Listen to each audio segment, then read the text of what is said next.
Even with serious social distancing underway, we witnessed political unity today. Here to analyze what Bernie Sanders' endorsement means for Joe Biden's race against President Trump and more is our regular Politics Monday team. Amy Walter of the Cook Political Report, host of Public Radio's Politics with Amy Walter, and Tamara Keith of NPR. She also co-hosts the NPR Politics podcast. Hello to both of you. Let me just, here we are, boom, Amy, we see the two men together. They've been going at it tooth and nail, I think you could say that, for a while. But since this pandemic, we really haven't seen as much of the competition. Yesterday or last week, Bernie Sanders suspends the campaign. Today, he's right there next to Joe Biden. How much real unity is there?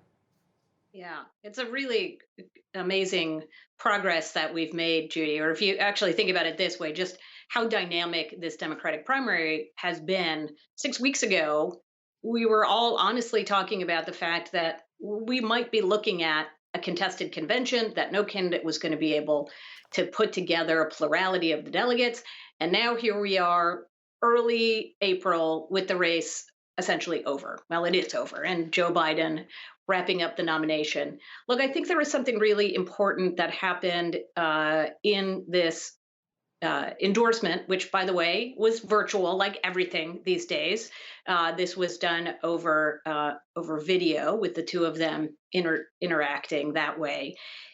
Joe Biden was very diplomatic. He was very gracious. He was very deferential to Bernie Sanders.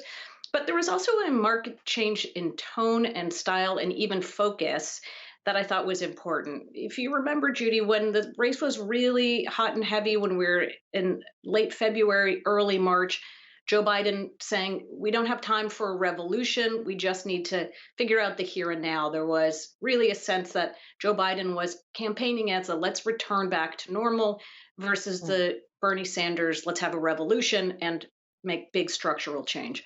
Well, today, Joe Biden said, we can't just go back to business as usual.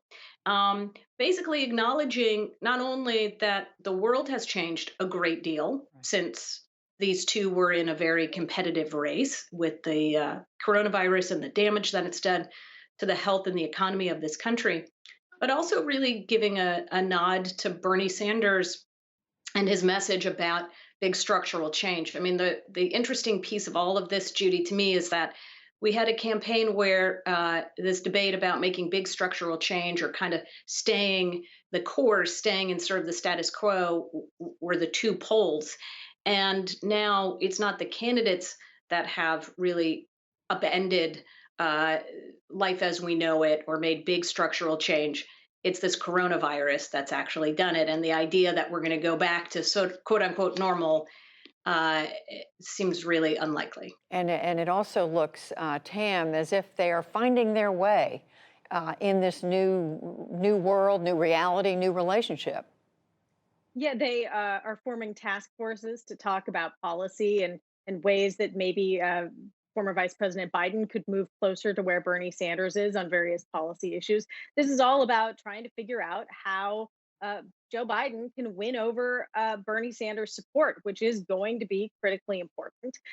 One thing is they have more time this time around. Sanders didn't endorse Hillary Clinton until July. And then almost immediately after that, the first tranche of WikiLeaks came out and completely undermined the efforts to repair that relationship between Sanders supporters and Hillary Clinton, the more establishment Democrat.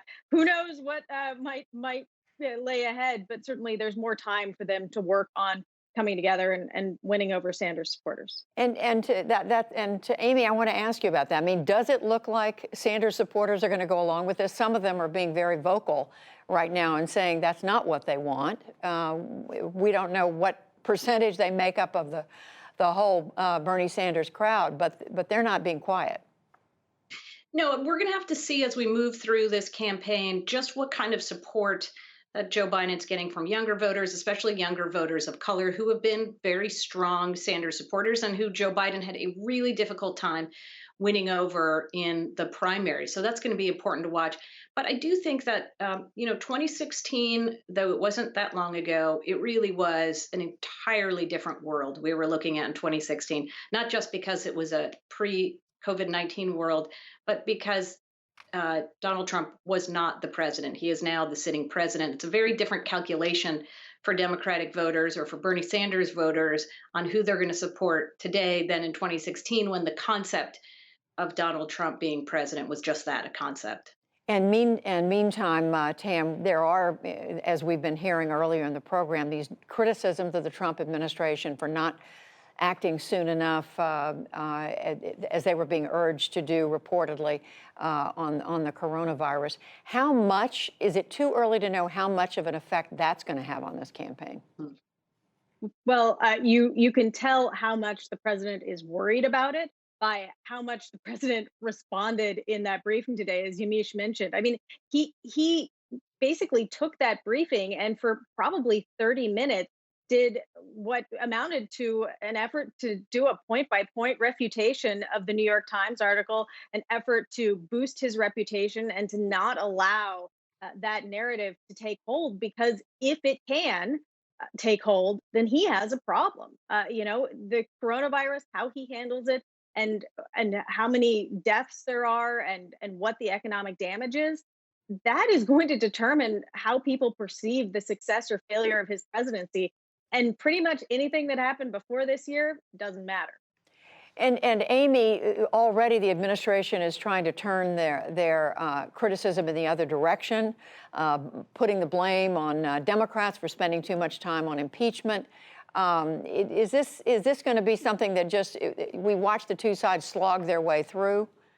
Yes. And I think that Tam's right. This is a referendum on Donald Trump and how he reacted to this. Look, governments very rarely do a good job of being proactive. They're much better at being reactive.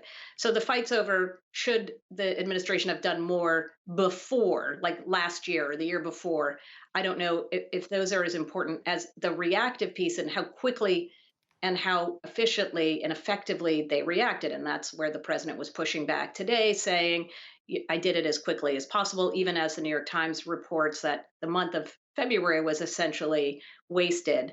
Look, voters are going to have to make this choice, and we are going to know a whole lot more in November about the damage that this virus has done to the health of Americans and to the economy, and whether Donald Trump is seen as effective in moving us forward. But as we're seeing in the polls, Judy, his approval rating is now basically back to where it's always been. Voters remain as divided as ever about Donald Trump.